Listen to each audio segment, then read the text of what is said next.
আমার বাসার সামনে এটা কাঠবাদামের গাছ। আজকে আমি কি ভিডিও করলাম, কি রান্না করলাম সেটা আমি আপনাদের কাছে শেয়ার করব। হ্যালো এভরিওয়ান, আসসালামু আলাইকুম। রুমিস ব্লগে আপনাদের ওয়েলকাম। আশা করি আপনারা সকলে ভালো আছেন। আলহামদুলিল্লাহ আমিও ভালো আছি। তো এই যে লইটা মাছ, এটা লইটা শুটকি, আমি শুটকিটা কেটে সুন্দর করে নিয়েছি।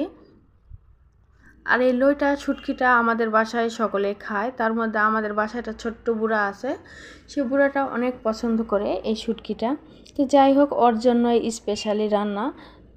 তো এই শুটকিটা অনেক পরিষ্কার জন্য একটু পানি দিয়ে ধুয়ে নিয়েছি, তারপরে গরম পানি দিয়ে ধুয়ে এভাবে গরম পানির মধ্যে শুটকিটা দিয়েছি কেটে রাখা, দিয়ে সুন্দর করে একটু গরম পানিতে ধুয়ে নেওয়ার পরে ঠান্ডা পানিতে ধুয়ে নিচ্ছি।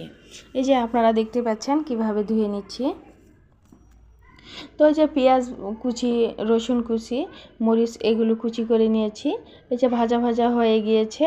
তো এখানে এখন হলুদ গুঁড়া, গুঁড়া মরিচ, লবণ আর আদা রসুন বাটা এই দিব। আর কোনো কিছু মশলা এখানে অ্যাড করব না, এই জন্যই করবো না, শুটকিতে সব ধরনের মশলা দেওয়া যায় না।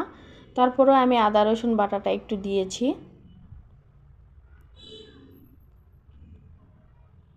তো ওখানে রান্নাটা হয়ে যাচ্ছে, আর এ পাশে আমি কাটাকুটা করে নিচ্ছি।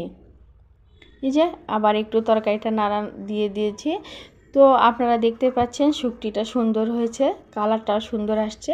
আর এই পাশে তরকারিগুলো ধুয়ে নিচ্ছি। এই তরকারি রান্না করার জন্য পেঁয়াজ মরিচ কেটে নিয়েছি। এই যে এখানে এখন সব ধরনের মশলাই অবশ্য দিব। গুঁড়া মরিচ, ধনিয়ার গুঁড়া, জিরার গুঁড়া, লবণ, হলুদ, কাঁচামরিচ এভাবে ফালি করে দিয়েছি, আপনারা দেখতে পাচ্ছেন। তো এখন এই তরকারিগুলো, কেটে রাখা তরকারিগুলো দিয়ে দিব। এখন সুন্দর করে একটু কষায় নেব, নেওয়ার পরে পানি দিয়ে দিব।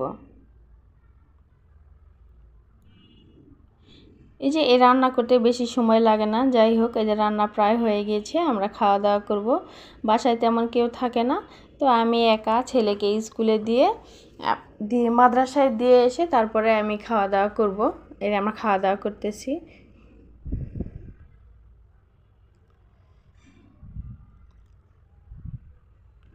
দেখতে পাচ্ছেন